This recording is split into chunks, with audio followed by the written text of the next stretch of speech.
Yo, if you wanna roast me on my shitty top 10 list live, go follow me on Twitch. I stream fairly often, EU time. Hope you're all doing great, this is Fetus. I actually didn't think I was gonna make this video yet, given that there's still a lot of manga that I haven't read that I feel is among some of the most important manga out there to read, especially for a seinen fan. Like, I'm just gonna get this out of the way right now. I have not read Vinland Saga, I have not read 20th Century Boys. I think those two are actually the most important ones that if I don't mention, I'll get fucked by the comment section. But there's still a load of other ones. Oh yeah, Akunohana, Flowers of Evil. I've not read the manga. And the reason why I didn't want to make this video quite yet was because there's so many series that I haven't read. But then I realized, like, hey, there's still enough for me to make this video. And look at the bright side, I can always make another top 10. I can always use this video idea again once I've read through the series that I still want to read but haven't finished or haven't even started. So that's just the W, right? Okay, without any more bullshit, let's just get to the top 10. Number 10, Chino warachi,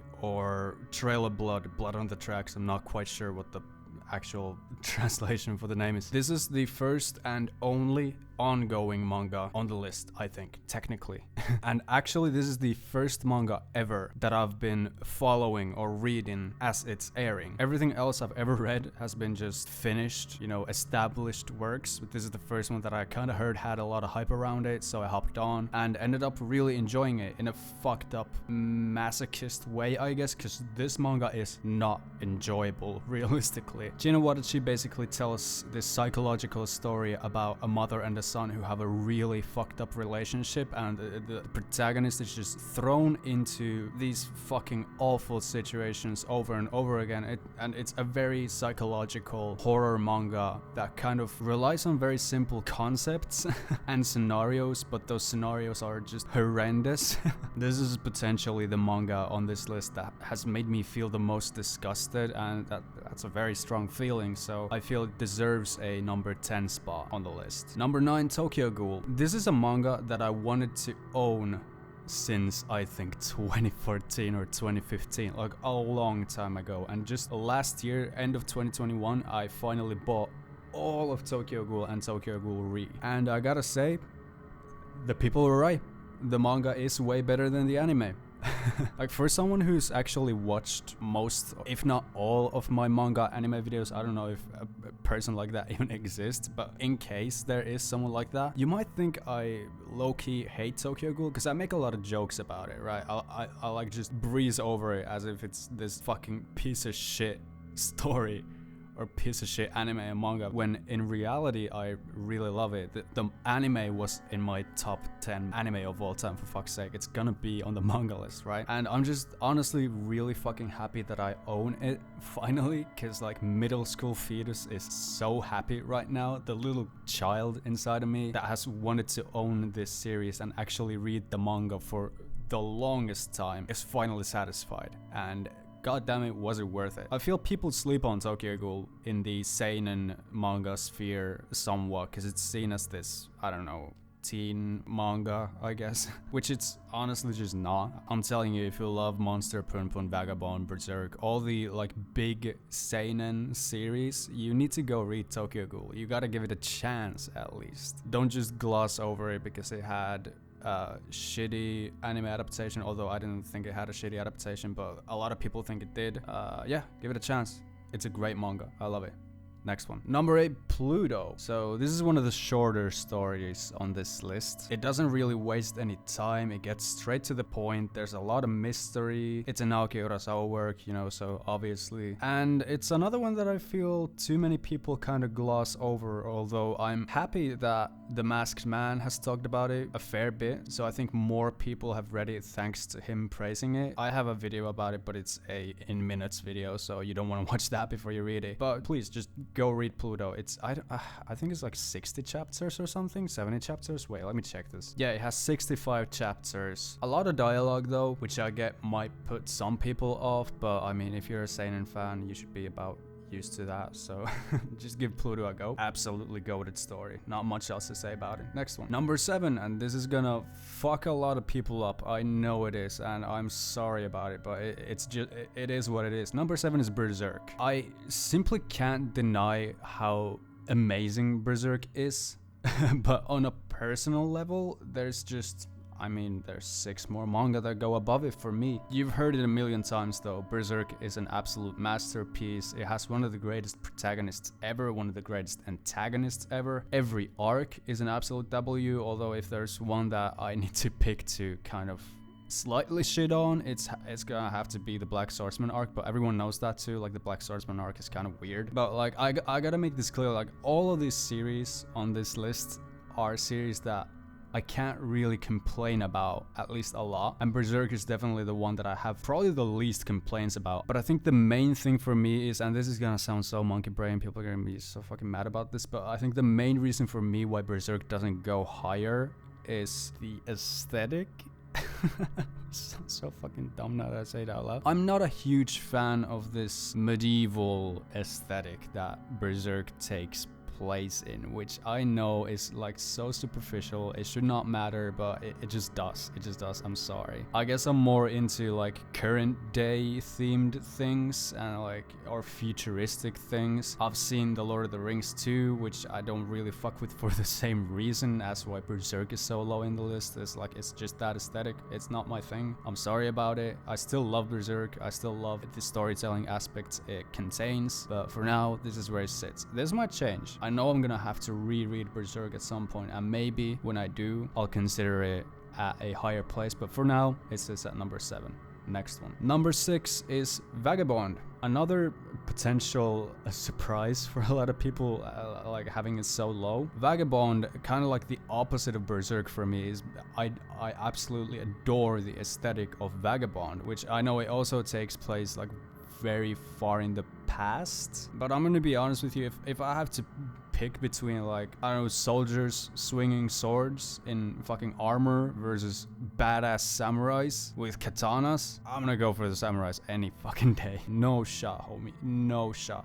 And I haven't even finished Vagabond. And this is why I said at Chino Warachi, this is kind of the only one that's ongoing, because I know Vagabond isn't finished. It's technically ongoing, I guess, but it's not gonna continue anytime soon. It's probably never gonna continue. And although I'm still in the middle of reading it, it still gets onto this list, which, I mean, I don't even want to know where it'll stand once I get to where it gets to, you know, once I get to the quote-unquote end. It might actually just bump it up to number 1 or number 2. Rather, because number 1 is one that's probably never gonna leave the spot that it's in. But yeah, Vagabond, you all know it, you've heard about it a million times. It's an absolute masterpiece, as is Berserk, but for me, Vagabond is just a bit higher. Number 5, Homunculus. I can just feel people being so pissed at me for putting this shit above these two.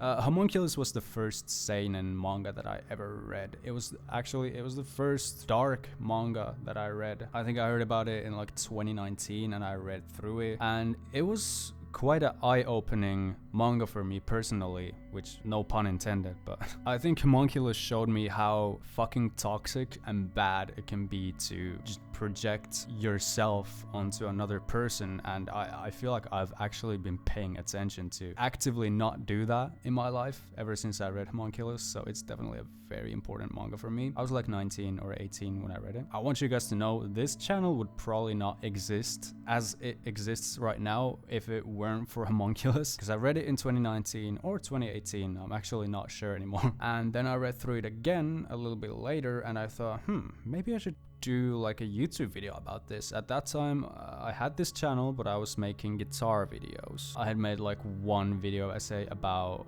Avatar: The Last Airbender, or the voice actors in that show, and I thought, what if I made a video essay about Homunculus? I don't think there are a lot of video essays about Homunculus. That's something that I could definitely tackle because it's like my favorite manga.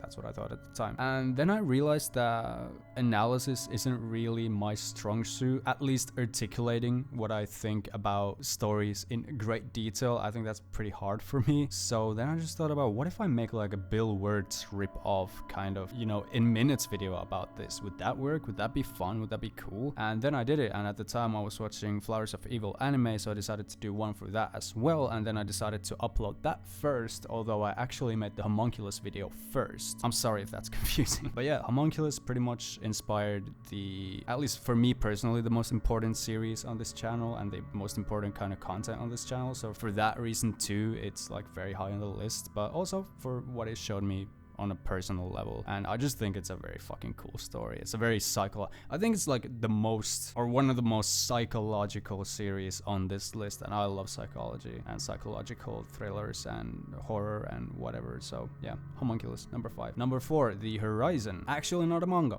actually a manhwa. I don't give a fuck, it's still on the list. Yeah, just an absolutely heart-wrenching, soul-shattering story. I don't even know what the fuck to say about it. I have a full video about it. If you want to hear what I actually think about The Horizon, you can go watch that video, but just bottom line, go read it. It's 21 chapters long, for fuck's sake. You can you can do it. You have time, and it's going to be worth it. That's all I'm gonna say in this video. Number 3, it's Punpun. Yeah, Punpun's at number 3. It's not number 1. Not number 2, it's number 3. I know, shocker, right? The guy who's made like actually fucking 15 videos of this series at this point doesn't even consider it as number 1 manga. And honestly, if we go with like personal preference purely, I mean, I think it's pretty obvious at this point in the video that personal preference isn't my only way to rank this manga right now. It's kind of all over the place. But if we were to go just purely based on personal preference, Punpun probably wouldn't be on the top 10 list. It would probably be filled with fucking really weird shit. I don't even know what would be on here, honestly. But yeah, Punpun probably wouldn't be on it. But the reason Punpun is so high is that it just simply intrigues me the most out of any manga ever, I think. Which is why I've covered it in so many goddamn videos. Like, I genuinely am very interested in the characters in this series and in just the story in general and all kinds of aspects of it, which probably is not a surprise to anyone who regularly watches the channel, right? If, by the way, this is for some reason your first video you're watching, welcome, I guess. This is a weird one to start out with, but hey, subscribe. But yeah, and I still have a lot about Punpun that I need to get out of my system. There's a few videos that I still need to make before I'm finished with it, but I will be finished with it eventually. This channel's not gonna upload 100 Punpun videos. It's probably gonna be around like the 20s or something. So yeah, just don't get too attached to the Punpun content, please. I can do other shit too. Number 2, Monster. Yeah, I think it's better than Punpun. I think it's better than Vagabond. I think it's better than Berserk. I think it's better than I genuinely think this manga is better than everything else on this list. It was just fucking phenomenal, and I need to make a more in-depth video about it, I guess, than just my in-minutes video, which I uploaded as of recording this like 2-3 days ago, I think. I am very thankful to the people who have been leaving comments asking for a Monster video, because that urged me to finally get off my ass and actually read it, and I think it's my favorite manga, I think it's the best manga that I've ever read. So yeah, thank you everyone who sent those comments. I'll be talking about it more in depth in another video, but for now I'll just say I think it's probably the best crime mystery that I've ever read or watched or anything. And I'd seen the anime before I read the manga. It had been years, yeah, sure, so I'd kind of forgotten about it. I've forgotten like about fucking Kingdom Hearts 511 for fuck's sake. But regardless, I knew what was gonna happen.